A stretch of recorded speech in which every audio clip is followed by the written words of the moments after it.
Então, a osteonecrose, né, é a morte do osso trabecular. Essa morte do osso trabecular leva a um colapso subcondral e esse colapso subcondral leva a uma artrose secundária. Os locais clássicos são a cabeça femoral, o côndilo femoral, a gente falou um pouquinho, né, na fratura, né, na aula de fratura, que a fratura do fêmur pode evoluir para a osteonecrose, e a cabeça humeral. Aqui tem sinais clássicos, né, o sinal da dupla linha, que é o diagnóstico da osteonecrose, é uma linha interna de alto sinal e uma linha externa de baixo sinal. A gente vai ter aqui o sinal da borda, que na verdade já é um estágio mais avançado, da classificação aqui, significa uma fragmentação. É uma borda, é uma linha de alto sinal bordeada por duas linhas de baixo sinal. Então, são características da osteonecrose. E aqui, né, falando sobre, demonstrando, né, que o sinal da dupla linha é esse halo aqui de baixo sinal devido à esclerose. Essa linha de interna de alto sinal, a gente vê a tecido de granulação. E o sinal da borda indica instabilidade grau 3, a gente vai falar na classificação sobre essas classificações, tá? Então, falando sobre a osteonecrose mais comum, que é a osteonecrose da cabeça femoral, quando cai em prova, é mais ou menos essa, é uma imagem de ressonância magnética, mostra que tem o achado, né, do sinal da dupla linha. E uma paciente com dor no quadril, exame de imagem, qual o diagnóstico, e é uma questão, costuma ser bem tranquila e mostra, é bem fácil, assim, porque esse é achado bem clássico. E aqui a gente mostra que tem um sinal do crescente, tá? Então, falando sobre um tipo de osteonecrose do fêmur, é a doença de Legg-Calvé-Peters, que é na infância tem um nome específico, né? É a osteonecrose idiopática da epífise femoral e é observada em crianças, é mais em meninos, e 20% é bilateral, ou seja, a maioria é unilateral.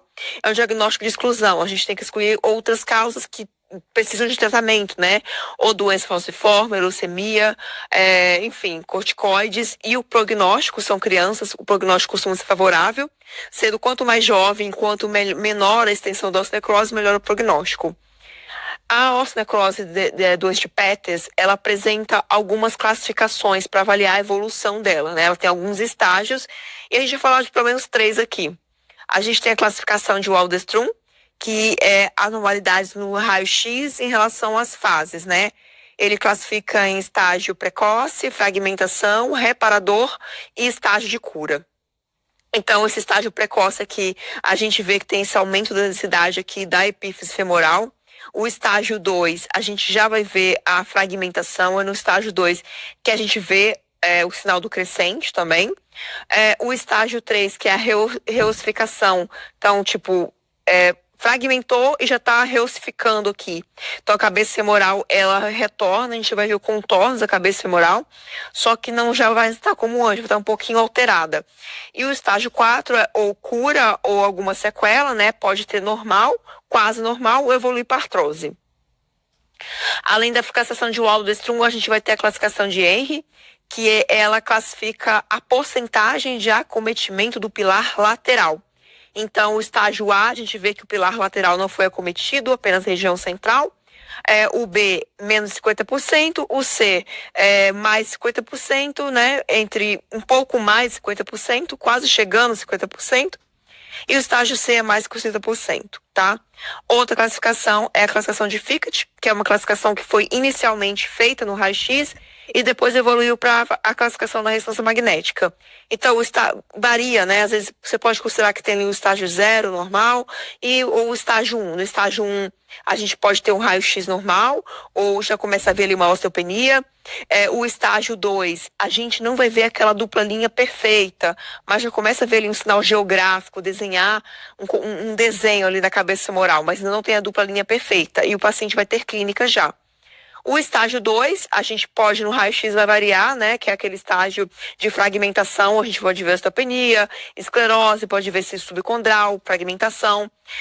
Na ressonância magnética, a gente já vai ver o sinal da dupla linha, até no estágio 2, que a gente vê o sinal da dupla linha, né? Que é diagnóstico, e também vai ter sintomas. O estágio 3 é quando a gente vê o sinal do crescente, que corresponde ao sinal da borda na ressonância magnética, né? É o estágio 3.